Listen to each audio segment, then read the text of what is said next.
Hello दोस्तों, आप सभी का स्वागत है हमारे YouTube चैनल पे। My name is Keshav Katoch. जैसे कि मैंने आप सभी से प्रॉमिस किया था कि हम एक डीप एनालिसिस लेकर आएंगे सब इंस्पेक्टर के प्रीवियस ईयर जो एग्जाम्स हुए हैं। तो देखो एसआई का जो पेपर है इसका काफ़ी इंतज़ार रहता है बच्चों को कि इसका पेपर कब आएगा। हर कोई वर्दी जो है वो और 2 स्टार्स जो है वो अपने कंधों पे लगाना चाहते हैं। और आई होप आप सभी जो भी इसकी तैयारी कर रहे हैं और जो बहुत अच्छे से तैयारी कर रहे हैं, जो डिजर्विंग कैंडिडेट होंगे, वो पक्का अपने गोल को ज़रूर पूरा करेंगे। अब उसी गोल में हम आपकी एक हेल्प करना चाहते हैं ताकि आपका टाइम जो है, जो एग्ज़ाम में आप प्रिपरेशन में टाइम लगा रहे हैं, उसके हटके आपको पुराने पेपर भी देखने पड़ते हैं, एनालाइज भी करना पड़ता है। तो वो उसकी जिम्मेदारी जो है वो हमने ले ली हुई है और हम जो हैं वो प्रॉपर आपके लिए एक सब्जेक्ट वाइज एनालिसिस ला रहे हैं। जनरली आपने देखा होगा कि एनालिसिस बस पुराने पेपर का होता है, बट हमने पिछले 5 जो पेपर हुए हैं उसका एनालाइजेशन लाए। आपने इकोनॉमिक्स को ऑलरेडी देख चुके हैं। अभी आज की वीडियो में जो डिस्कस करूंगा मैं वो ज्योग्राफी और पॉलिटी का एनालाइजेशन हम देखेंगे। एनालाइजेशन का मतलब क्या है कि हम ये देखेंगे कि किस तरीके से ईयर बाय ईयर जो लेवल ऑफ डिफिकल्टी है वो बढ़ा है, कौन कौन से वो टॉपिक्स हैं जिनमें से क्वेश्चन सबसे ज्यादा आ रहे हैं, या पहले किन किन टॉपिक से क्वेश्चन आए जिससे आपको तैयारी करने में डिफिकल्टी नहीं होती। अभी आप सभी को पता है कि एचपीएससी निलंबित कर दिया गया, सस्पेंड कर दिया गया इनडेफिनेट टाइम के लिए किया हुआ है। और उसमें अब क्या है कि टाइम थोड़ा सा लग सकता है, आपको टाइम भी मिल गया कि तैयारी करने का, कि भाई जब चीजें हटेंगी और उसके बाद जाके फिर उसमें 1-2 महीने 3 महीने हमारे को मिल गए हैं कि तैयारी कर सकते हैं। तो आप तैयारी कीजिए और इस एनालिसिस को भी देखिए, क्योंकि आपको ये पता लग जाएगा कि यार मुझे ये टॉपिक पढ़ना है कि नहीं पढ़ना है, इस टॉपिक को छोड़ना है कि नहीं छोड़ना है। वो चीज आपको हेल्प करेगी यहाँ पे, क्योंकि बच्चे एनालाइज पढ़ लेते हैं, उनको ये नहीं पता इसको यूज कैसे करना है। एनालाइज का मतलब यही होता है कि अब आप जो पढ़ने लगे हैं पिछले पेपरों में कैसे चीजें आई थी जो कि आपको अब एक तरीके से क्या कर सकती है, फायदेमंद कर सकती है, कि किन चीजों को ज्यादा टारगेट किया गया। तो ज्यादा टाइम वेस्ट नहीं करूंगा आपका। ईयर बाय ईयर पहले देखते हैं कि ज्योग्राफी और पॉलिटी के क्वेश्चन जो है वो कौन कौन से आए हुए हैं।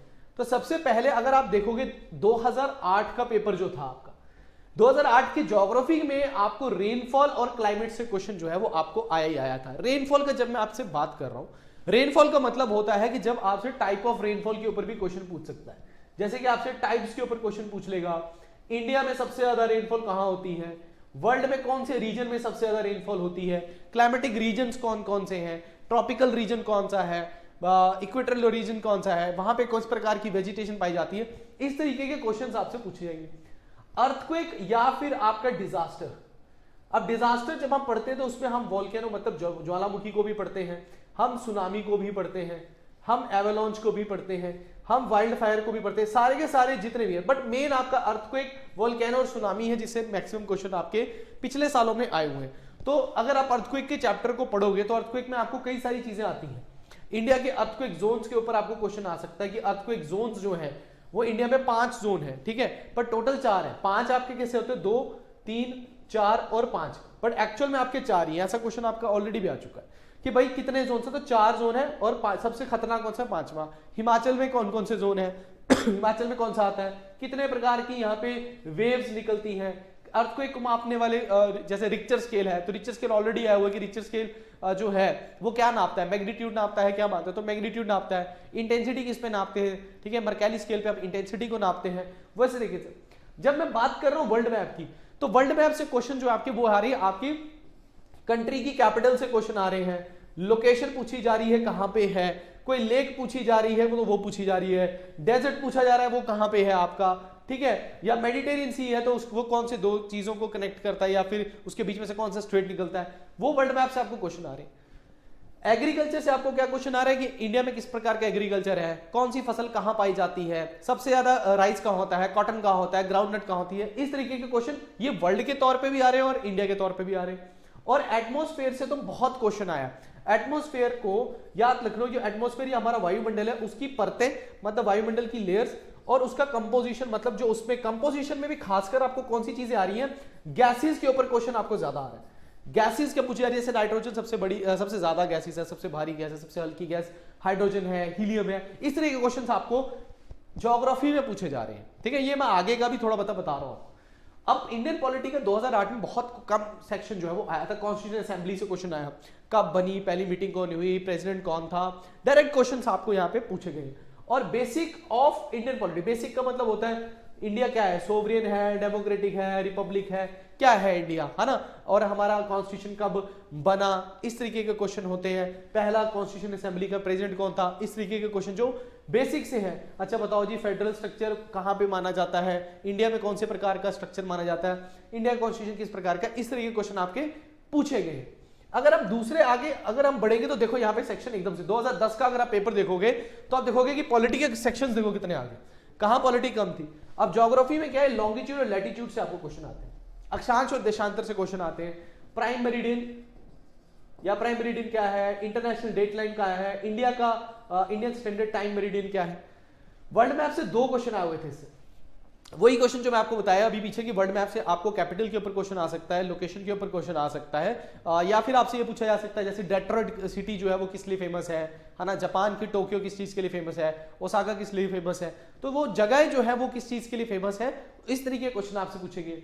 वर्ल्ड की रिवर्स, जैसे सबसे बड़ी नदी कौन सी है, सबसे बड़ी लंबी नदी कौन सी है, लेक्स कौन सी है, तो मतलब अगर रिवर पूछा तो लेक्स भी पूछेगा, डेजर्ट भी पूछेगा, है ना, प्लेट्यूज भी पूछेगा, है ना, तो रिवर्स तो पूछ ही रहा है आपसे, तो इस तरीके के क्वेश्चन आपसे पूछेगा। कैपिटल ऑफ कंट्रीज है, वर्ल्ड ज्योग्राफी से वही मैप वगैरह क्वेश्चंस आपके आ रहे हैं यहाँ पे, ठीक है, कैपिटल्स वगैरह आ रहे हैं। बायोस्फीयर्स ऑफ इंडिया, टोटल 18 बायोस्फीयर्स है इंडिया में, इनमें से क्वेश्चन आएगा। अगर बायोस्फीयर पूछ रहा है तो नेशनल पार्क है तो वाइल्ड लाइफ, सेंचुरीज से क्वेश्चन आपको आ सकते हैं, है ना, और सेंसस ऑफ इंडिया, सेंसस तो आपने इकोनॉमिक्स में भी देखा होगा, सेंसस से क्वेश्चन आता है, और सेंसस जब भी आप पढ़े तो एचपी एंड इंडिया के सेंसस को कंपेयर करके रखें। जैसे एचपी का आप सेक्स रेशियो पढ़ रहे हैं तो इंडिया का भी सेक्स रेशियो पढ़े। यहाँ पे पॉपुलेशन देख रहे हो कि भाई रूरल में कितनी पॉपुलेशन रहती है, तो इंडिया में देखो रूरल में कितनी पॉपुलेशन रहती है, ये चीज। और mountain ranges of India and the world, जैसे आपसे पूछा जाता है कि एंडीज माउंटेन्स कहाँ पे हैं, एल्प्स माउंटेन्स कहाँ हैं, या फिर आपसे पूछेगा भाई ये आपकी अजंता हिल्स कहाँ पे हैं आपकी, इस तरह क्वेश्चन पूछ लेगा, तो वो आपको बताना है यहाँ पे।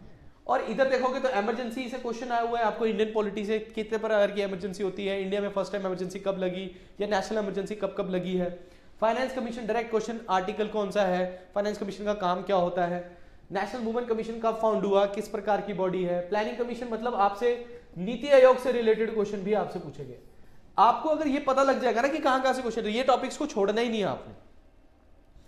पार्लियामेंट्री सिस्टम, जैसे हमारा फेडरल सिस्टम होता है, हमारे देश में फेडरल सिस्टम भी है, पार्लियामेंट्री सिस्टम भी है, प्रेसिडेंशियल सिस्टम आपका यूएस में है, तो डिफरेंस क्या होता है इनमें। शेड्यूल्स तो आपने छोड़ने ही नहीं है, 12 शेड्यूल्स को अच्छे से पढ़ना। 12 शेड्यूल्स अगर छोड़ दिए ना आपने तो मतलब आपने पॉलिटी का बहुत बड़ा 1-2 क्वेश्चन छोड़ दिए।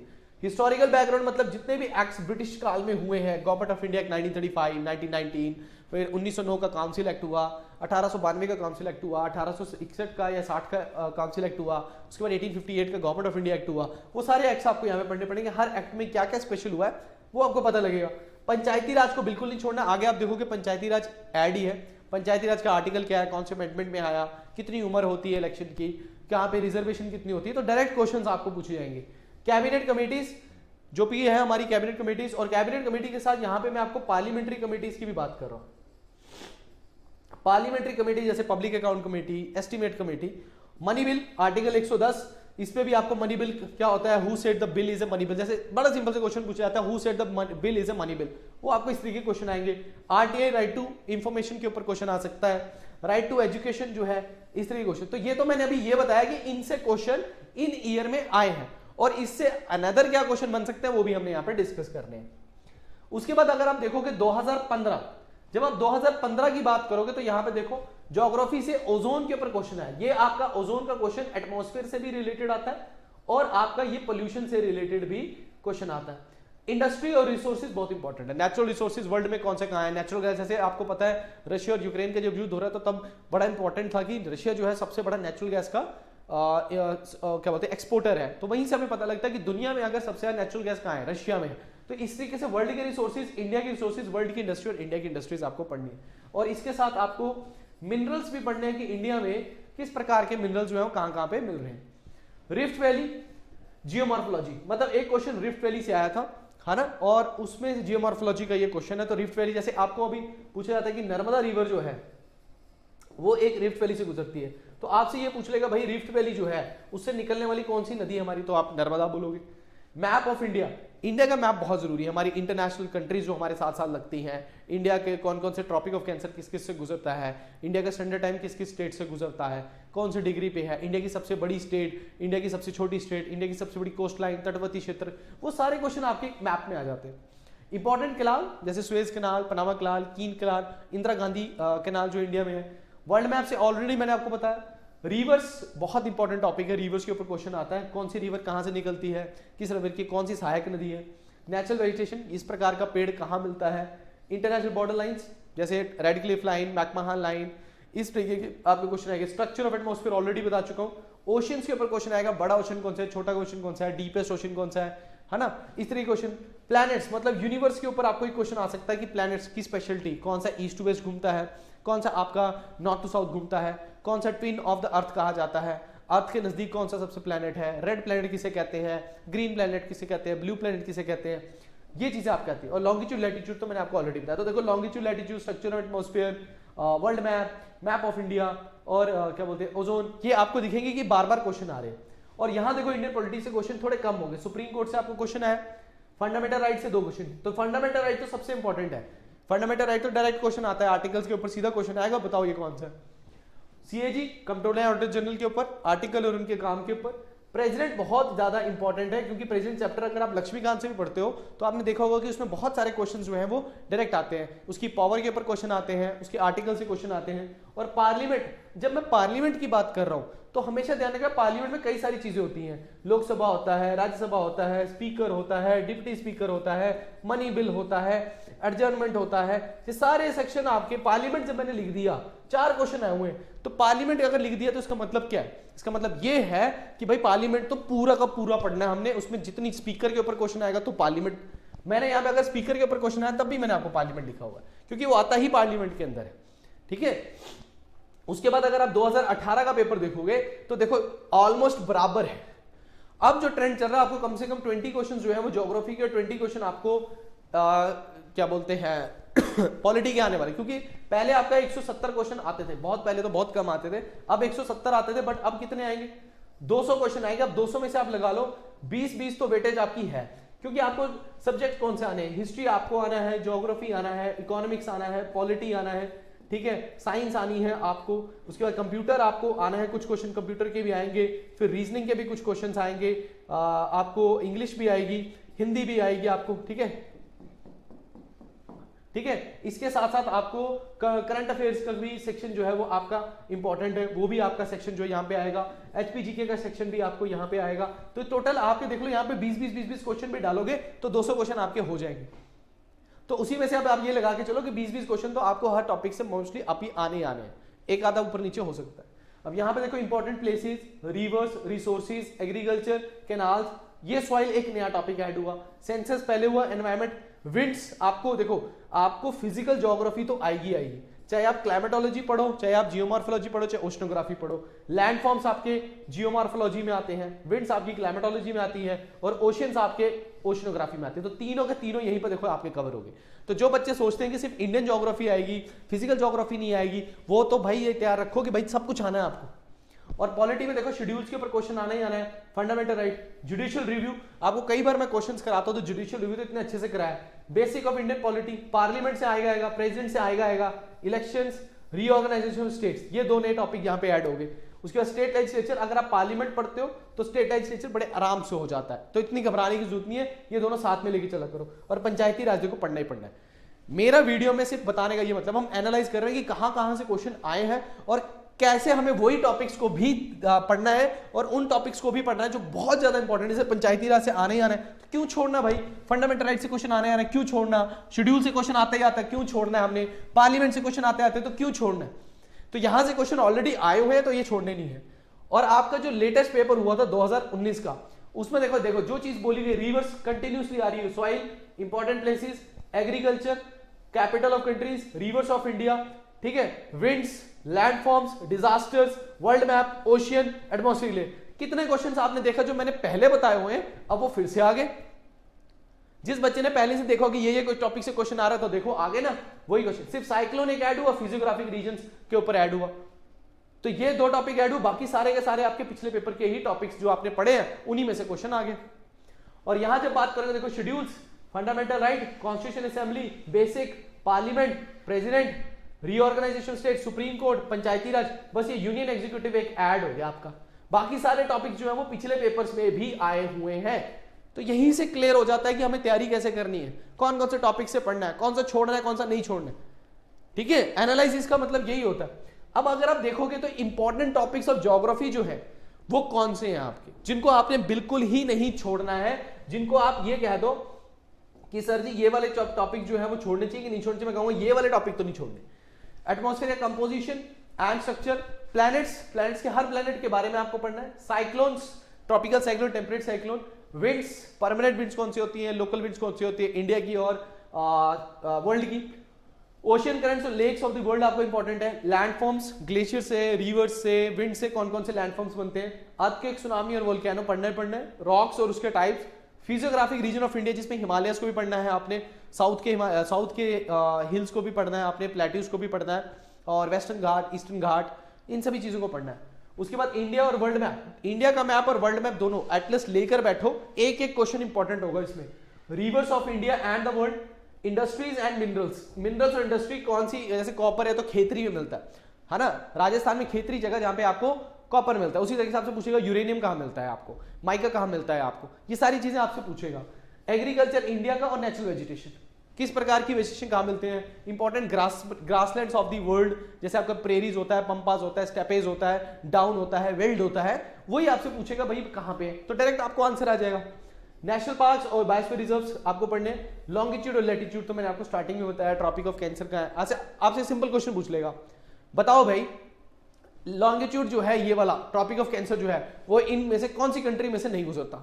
अब मैंने आपको बोला कि यार पढ़ लेना लॉन्गिट्यूड लैटिट्यूड, क्योंकि वो आता है वर्ल्ड मैप पे क्वेश्चन, आपने पढ़ा नहीं तो वो दिक्कत हो जाएगी, ठीक है ना।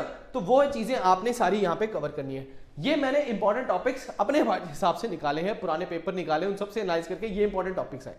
आपको अगर कोई लगता है कि ये भी इंपॉर्टेंट टॉपिक है, मोस्ट वेलकम, आप पढ़ सकते हो उसको, मैं ये नहीं कह रहा कि इसको छोड़ के और कुछ पढ़ो ही मत, आपको ये भी पढ़ने हैं, जो टॉपिक आपको लगता है कि भाई ये इंपॉर्टेंट है तो आप लोग भी पढ़ सकते हैं, मैं जस्ट एक आपकी पढ़ाई में हेल्प कर रहा हूं, ठीक है। और अगर पॉलिटी की बात करते हैं तो पॉलिटी में आप देखो कॉन्स्टिट्यूशन असेंबली तो सबसे इंपॉर्टेंट है, कैसे बनी, कौन कौन से मेंबर थे, कौन कौन सी कमेटीज के कौन कौन से मेंबर थे, ये सारे आ जाएंगे। जैसे ड्राफ्टिंग कमेटी का चेयरमैन कौन था, इनमें से कौन सा मेंबर ड्राफ्टिंग कमेटी का मेंबर नहीं था, हिस्टोरिकल बैकग्राउंड में सारे सोर्सेज, सारे एक्ट्स यहां पढ़ने हिस्टोरिकल बैकग्राउंड में, सोर्सेज किस किस कंट्रीज हमने क्या लिया है, 12 के 12 शेड्यूल्स, फंडामेंटल राइट्स 6 के 6 फंडामेंटल राइट्स, उसके बाद आर्टिकल्स उनके अच्छे से पढ़ने, पार्लियामेंट पूरा डीपली पढ़ना है, और डीपीएसपी इंपॉर्टेंट है, गांधीयन प्रिंसिपल और आपके socialist principle, liberal intellectual, fundamental duties 11 fundamental duty, और इनके साथ साथ अमेंडमेंट्स जो है हमारे इंपॉर्टेंट अमेंडमेंट्स जो है हमारे वो भी आपने ध्यान में रखने, जैसे 42 है, 44 है, 101, 102, 3, 4, 5 इंपॉर्टेंट है आपका, 86 इंपॉर्टेंट है, 61 इंपॉर्टेंट है, 69 इंपॉर्टेंट है आपका, ये सारे अमेंडमेंट्स इंपॉर्टेंट अमेंडमेंट है। उसके बाद स्टेट लेजिस्लेचर, अगर आप पार्लियामेंट को पढ़ रहे हैं तो स्टेट लेजिस्लेचर को भी अच्छे से पढ़ना है, प्लानिंग कमीशन, नीति आयोग को पढ़ना है, जितनी भी कॉन्स्टिट्यूशनल बॉडीज है हमारी, यूपीएससी है, फाइनेंस कमीशन है, स्टेट पब्लिक सर्विस कमीशन है, सीएजी है, ये सारे आपकी क्या बोलते हैं कॉन्स्टिट्यूशनल बॉडीज है, इनको पढ़ना है, इलेक्शन कमीशन को पढ़ना है, supreme court, high court, emergency, president and Panchayati Raj, ये वही टॉपिक्स हैं जो आपके पिछले एनालिसिस। आप ये भी नहीं बोल सकते कि सर ये तो आपने ऐसे बोल दिया, मैंने पूरे पिछले पेपर को एनालाइज करके ये टॉपिक्स निकाले हैं कि इन टॉपिक्स को तो आपने बिल्कुल नहीं छोड़ना, अगर इसके अलावा आपको लगता है कि कोई और भी आप कर सकते हैं तो करिए उसको, ठीक है। अब आपको किस प्रकार के क्वेश्चंस आपको पेपर में आते हैं, अगर आप देखें जो बच्चे पहले से तैयारी कर रहे हैं उनके लिए शायद हो सकता है ये तो बड़ा आसान है, जो बच्चा आज से तैयारी करने लगा उसके लिए ये वीडियो बहुत ज्यादा इंपॉर्टेंट होगी, क्योंकि वो उसको ज्यादातर नहीं पता है, या किसी बच्चे को ज्यादा नहीं अभी शुरुआत ही की है उसने, तो उसके लिए बड़ी इंपॉर्टेंट होती है इन चीजें, ठीक है ना। आप लोगों ने भी, जिन्होंने बहुत साल हो गए, 2 साल हो गए, 3 साल हो गए तैयारी करते हुए, तो उनको पता होगा ठीक है जी ये तो बहुत नॉर्मल है, बट जिस बच्चे ने आज तैयारी स्टार्ट की है, जिसको ज्यादातर नहीं पता, उसको बताने वाला कोई नहीं है, उसके लिए बहुत इंपॉर्टेंट है ये। तो किस तरीके, जैसे पहला क्वेश्चन है, which one of the following states of the India has a high deposit of monazite sand sources of thorium. आप सभी को पता है कि थोरियम जो है हमारे देश में, थोरियम प्लांट कौन सा है, जनरली हमारे न्यूक्लियर प्लांट्स को क्या चाहिए होता है, हमारे को यूरेनियम चाहिए होता है, हमारा एक थोरियम प्लांट भी है जिसको हम बोलते हैं कलपक्कम, जो कि इंडिया ने खुद बनाया, कलपक्कम पावर स्टेशन जो कि तमिलनाडु में है, ये हमारा मद्रास पावर स्टेशन जो न्यूक्लियर पावर स्टेशन है ये आपका थोरियम पे चलता है, और थोरियम सबसे ज्यादा आपको कहां मिलता है, monazite Sands of the Kerala, thorium बहुत ज्यादा है इंडिया में, ठीक है। उसी तरीके से नेक्स्ट क्वेश्चन देखो, which among the following is the only tributary river of Ganga that is rises in the plains not in the hills, जो प्लेन से निकलती है ना कि हिल से निकलती है, गंडक, गोमती, रामगंगा या नन ऑफ द अबव। तो आंसर क्या होगा आपका, Gomti is the right answer. तो इस तरीके के क्वेश्चंस आपसे वहां पे पूछे जाएंगे। उसके बाद आपसे पूछा which of the following rivers flows through the rift valley, ये तो मैंने अभी बताया आपको कि रिफ्ट वैली से कौन कौन सी रिवर्स निकलती है इंडिया में, नर्मदा निकलती है, तापी निकलती है, दामोदर निकलती है, ये रिवर्स आपकी कहां से निकलती है, रिफ्ट वैली से। तो यहां पे आपको नर्मदा जहां तक यहां से सिंपली हो जाएगा। उसके बाद आप देखते हो वहां पे देखो which among the following is an asteroid as well as a dwarf planet, इनमें से कौन सा एक ड्वार्फ प्लैनेट भी है और एक एस्ट्रॉइड भी है। तो यहां पे आंसर क्या आएगा आपका, series is the right answer. क्या आंसर होगा, सिरिस जो है वो एक एस्ट्रॉइड भी है, सबसे बड़ा एस्ट्रॉइड इसको माना जाता है, और एक ड्वार्फ प्लैनेट भी आपको देखने को मिलेगा ये। और पॉलिटी के सेक्शन से अगर हम देखें तो from which country the method of impeachment of the president, मैंने आपको कहा था सोर्सेज से आपको क्वेश्चन आएगा। तो जितने भी सोर्सेज है हमने यूके से लिया है, हमने यूएसए से लिया है, ऑस्ट्रेलिया से लिया है, साउथ अफ्रीका, जापान, कनाडा, इन सब से, जर्मनी, इन सब से हमने लिया है। तो किससे लिया, इंपीचमेंट ऑफ प्रेसिडेंट, प्रेसिडेंट को इंपीच करना हो तो हमने यूएसए से ये लिया है, impeachment process of the president. उसके बाद देखो in which year Manipur and Tripura became full fledged states of India. Reorganisation of states बहुत इंपॉर्टेंट है, कौन सी स्टेट कब बनी, हिमाचल के क्वेश्चन आ सकते हैं, हिमाचल स्टेटहुड कब मिला हिमाचल को, हिमाचल डे कब मनाते हैं, है ना, सबसे पहली स्टेट कौन सी बनी थी, लिंग्विस्टिक स्टेट कौन सी बनी थी, आंध्र प्रदेश सबसे पहली बनी थी 1953 में। तो इस तरह के क्वेश्चन आप पूछेगा तो आंसर क्या आएगा, 1972 में फुल फ्लेज स्टेट बने थे मणिपुर एंड त्रिपुरा। अभी तो मैं बस जल्दबाजी में आपको ये बता रहा हूं कि भाई ऐसे आते हैं, वरना अदरवाइज तो हम लाइव सेशन करते हैं, आप सभी को पता है उसमें किस तरीके से डिस्कशन होती है। In which schedule of Indian constitution the territorial extent of the Indian state and union territory is prescribed, कौन से शेड्यूल में टेरिटोरियल एक्सटेंट जो होता है हमारी यूनियन टेरिटरीज का और स्टेट्स का वो मेंशन किया गया। तो पहला, दूसरा, तीसरा और चौथा, बताइए, सोचिए यहाँ पे आंसर क्या होगा, है ना, आपने कई बार ये क्वेश्चंस किए भी हुए होंगे। फर्स्ट इसका राइट आंसर होगा। अब लास्ट क्वेश्चन का ये है which constitutional amendment act give right to education children in India, हमारे देश में राइट टू एजुकेशन है, वो कौन से अमेंडमेंट के एक्ट के अंदर आया था, ठीक है, 2002 में आया था वो एक्ट, बताइए कौन सा होगा, 86, 90, 91, 97। तो आंसर होगा आपका 86 अमेंडमेंट एक्ट 2002 के अंदर हमने आरटीई लाया, बट ये एक्चुअल में लागू कब हुआ, 2009 में ये लागू हुआ था। कब लागू हुआ था, 2009 में ये लागू हुआ था। तो ये देखो, ये पूरी वीडियो आपने जो देखी है इससे आपको क्या मिला, क्या आपको इससे जानने को मिला, इससे जानने को ये मिला कि हमारे ये जो पेपर है, हमारा सब इंस्पेक्टर का पेपर है, इसके 5 साल में ज्योग्राफी पॉलिटी के क्वेश्चन कौन कौन से आए, किस किस सेक्शन से आए। और मुझे लाइव सेशन में कई बच्चों ने इसमें बोला भी था कि सर इस पे वीडियो बनाओ, तो मैंने आपको प्रॉमिस किया था कि हर सब्जेक्ट की वीडियो आपके पास आएगी, इंपॉर्टेंट सब्जेक्ट जो आपके पेपर को क्लियर कराने में आपकी हेल्प करेंगे। तो आई होप आपको वीडियो से काफी कुछ जानने को मिला होगा, ठीक है। आपने अच्छे से तैयारी करनी, टॉपिक्स को देख लो, इनको प्रॉपरली पढ़ना है, और क्वेश्चंस तो हम डिस्कस करते ही करते हैं, वो आपके लिए हेल्पफुल भी होंगे। तब तक thank you very much and all the best.